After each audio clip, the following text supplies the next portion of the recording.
You and I talk about seasonality all the time. So what is seasonality and how is this affecting our buyers and our sellers? So seasonality is how the different seasons of the year essentially impacts our market. Now, we will all say that every year has been an adventure and every year is a little bit different, month to month, week to week, area to area. There is no true localized. But the reality is that, when you've done this as long as you and I have done it, and you kind of start to see some patterns, right? Yeah. So patterns show us when we have the most amount of buyers and sellers on the market at one time. It tends to be our spring market, which people are always surprised. We're talking about spring in February. Doesn't feel like spring. No.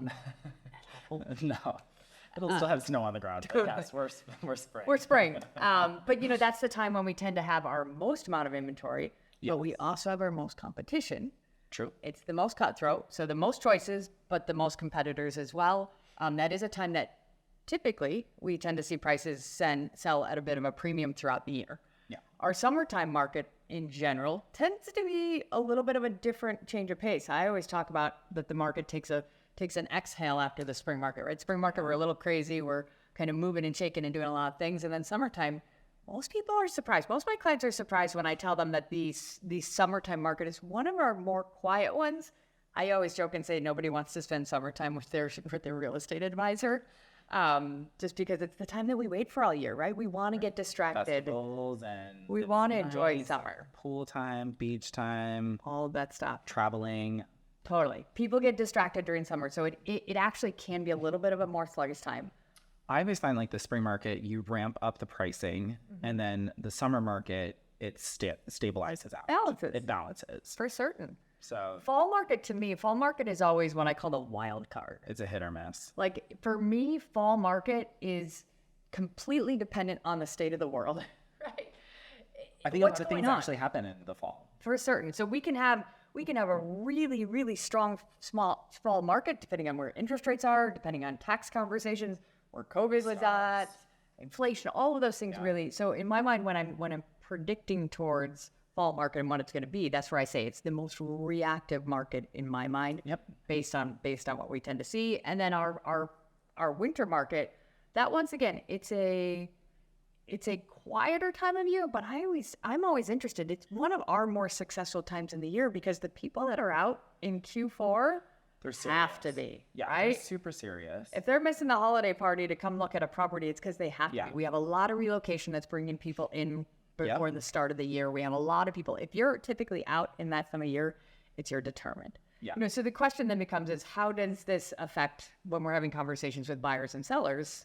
How does seasonality play into it? Well, I think it just depends on when we're talking to buyers, what their needs are essentially, right? So if you're looking for a needle in the haystack, maybe we would need to be in a little bit more competitive market because there's more houses, more homes on the market. I love talking to buyers about a Q4 buy. For me, we have this conversation all the time. Yeah. It's the one market that, again, that wild card hits, and it is typically it's a little bit softer. And so the people who do need to sell are on the market.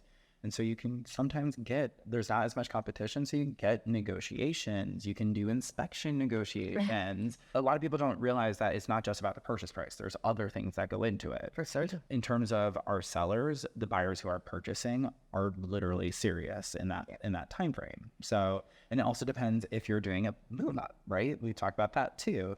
So Q4 is sometimes great. The move up strategy is one of my favorites and one that you and I use so much, right? If somebody has something to sell and they're moving up to their next purchase, right? There's a lot of different strategies behind what's going on. And typically we would tell them, hey, if you want to sell for the top dollar, that's fine. That's probably a spring market sale. But the likelihood then you're also paying top dollar. When you're buying and selling within a similar market, I always say you're a little insulated from the market conditions. Yeah. So if you're selling high, you're buying high. If you're selling slightly lower, you're probably buying slightly lower as well. So we have a lot of clients that sit down with us in the beginning of the year and say, hey, I want to sell my 2-bedroom, 2-bath condo and I want to buy a 4-bedroom, single-family home. Yep. Well, it might make sense for us to not prioritize selling for top dollar, get you into a more expensive home at a more reasonable price and terms. Yep. And then get a good offer on the condo, but maybe not the gangbusters offer, right? Yeah. We use that all the time, which I think is really important to see and note. we've also had several clients. I remember last year, Q3 and Q4 of last year, right? The media came in and they were talking doom and gloom and housing crisis and things are about to kaput halted. and everything are quiet.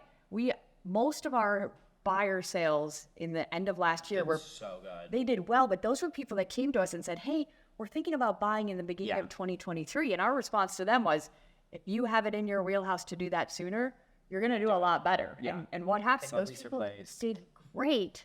And then we got right back into 2023. We have, 10 offers on a property. People are paying over the asking price, and they're giving up all of their contingencies. So yeah, we have sometimes people that say, hey, wait, this is a better plan for us. Now, I think the conversation's a big one right now with regards to interest rates, right? Right now, we've got people pausing a little bit. It's summertime, interest rates went up. There's a little bit of concern in the marketplace. There is hesitancy. And in the way that we look at it, we're like, wait, there is opportunity. Yeah. Huge opportunity to come in and to maybe pay a little bit of a higher interest rate, get a better deal, knowing that in the next 6 to 18 months, you're going to refi and you're going to have that same property for a cheaper price. Yeah. And your monthly cost will go down. And that's what I meant, cheaper price. Yeah. And your cost, right? And that's a great point. We always talk about with our buyers, it's not the price you pay for a home, it's the monthly your monthly your cost. budget. So for certain, I mean, seasonality is a big part of how we put together our strategy so our clients are going to be successful. Yeah. Well, actually, it's like really interesting because I even had a girlfriend who sells real estate in Florida come in like a couple weeks ago. And so we like went out to dinner and just had cocktails, and it was so interesting hearing her conversation about seasons because she's like, in Florida, we don't have seasons. Yeah. And so but don't they see seasons from like their snowbirds? I mean, she was saying that it's literally all year round. Huh. And I was like, that's very interesting because we talk about it. But the other thing about it is their markets have run up so much because there hasn't been these pauses. Right. And I'm like, Chicago is so affordable. And it's actually helped us through the pandemic and when interest rates and how that affected other markets versus ours was because we had these built-in seasonality corrections that would end up saying. Such a great point. And right, this is the stuff that we were preaching last year when the media is saying, oh my God, the sky's falling. Like we have been so reasonable with our appreciation over the last couple of years, right? The country's going nuts. And, now some of those areas are seeing corrections. Yeah. And us in Chicago, we're like, wait, we had these little checkpoints. We had these little exhales. And so we've done really well, but we haven't been out of control or unsustainable or anything like that. Our city has been in a good spot, which is exactly what we were saying last year when the media told us that we were completely wrong.